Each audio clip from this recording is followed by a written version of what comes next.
Olá, sou Michele Littio Randuré, sou profissional de Educação Física e mestrando em Promoção à Saúde.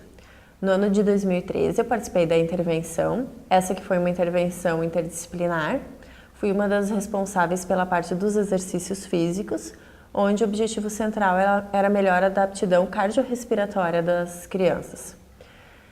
Num primeiro momento, essas crianças vieram à Unisc, onde elas realizaram vários exames e alguns testes. A gente atendeu essas crianças na escola. Essas crianças todas são da escola Cristiano Schmidt. Basicamente, a intervenção ocorria num ginásio, eventualmente ao ar livre. As crianças eram atendidas no turno da manhã e os adolescentes na parte da tarde, ambos inverso ao turno da sua aula. A intervenção ocorria 3 vezes por semana, tá? Basicamente 2 vezes por semana no circuito e 1 vez por semana pré-desportiva. Todas as atividades a gente procurava evidenciar um pouco, trazer um pouco para o lúdico. A sessão ela iniciava então, como nós ficávamos com as crianças durante o turno inteiro, no primeiro momento ocorriam alguns jogos. Após isso, a gente aproveitava esse tempo que a gente tinha com elas para explicar o que queria acontecer após, então, na atividade física. Essas crianças iam para o intervalo e aí, então, elas retornavam para o ginásio.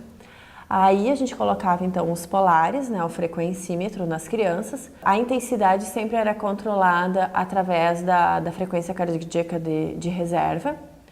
Após, então, isso, eram feitos 5 minutos de alongamento. Após o alongamento, mais cerca de 10 minutos de atividade aeróbica, normalmente uma caminhada, para alguns evoluíram para uma corrida.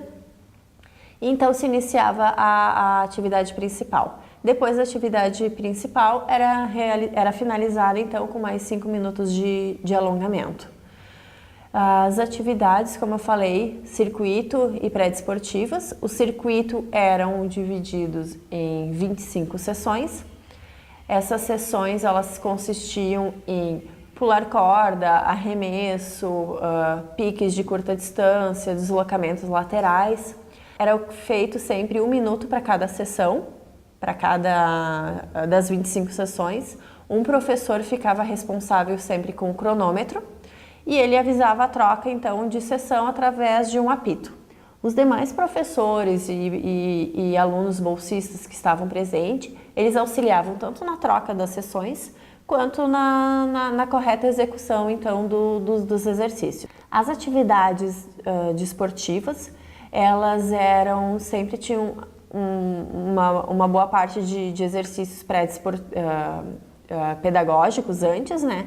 E após, então, sempre sobrava um tempo, a gente trabalhava o grande jogo. Os principais desportos que foram trabalhados foi o primeiro handebol, depois basquete, depois o futsal, atletismo e vôlei.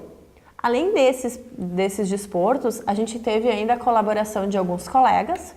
O Rodrigo Muradaz ministrou uma aula de dança aeróbica, onde teve uma aceitação fantástica pelas crianças. E a nossa colega Andréia ministrou então uma aula de capoeira, que também as crianças ficaram muito empolgadas, deu super certo. Após esses quase 4 meses de intervenção, essas crianças elas retornaram para a Unisc, onde foram feitas todas as reavaliações, novamente foram feitos os exames e também os testes de pista, assim como os demais testes do PROESP. Essa intervenção ela foi muito especial para todos nós. Tivemos muitos acertos, tivemos alguns erros que a gente pode trabalhar para as próximas, né? Mas principalmente o que fica para a gente é a importância dessa interação que a gente tem que ter com quem a gente está trabalhando. Que nem a gente teve um convívio muito intenso com essas crianças, tá? Foi uma troca muito grande, a gente também aprendeu com elas. Não somente a gente estava lá para passar os exercícios e com a certeza a gente saiu de lá de que pelo menos uma sementinha a gente plantou, que essas crianças vão levar para o resto da vida delas essa experiência que elas tiveram e com certeza, nem que seja de lá adiante, elas vão lembrar da importância que é o exercício físico para a vida delas. Elas vão passar isso para os filhos delas. Então, eu acho que isso é o mais legal, isso é o mais importante, é que isso aí não vai morrer. Essa ideia, assim, elas vão levar para o resto da vida delas, principalmente essa importância de se cuidar.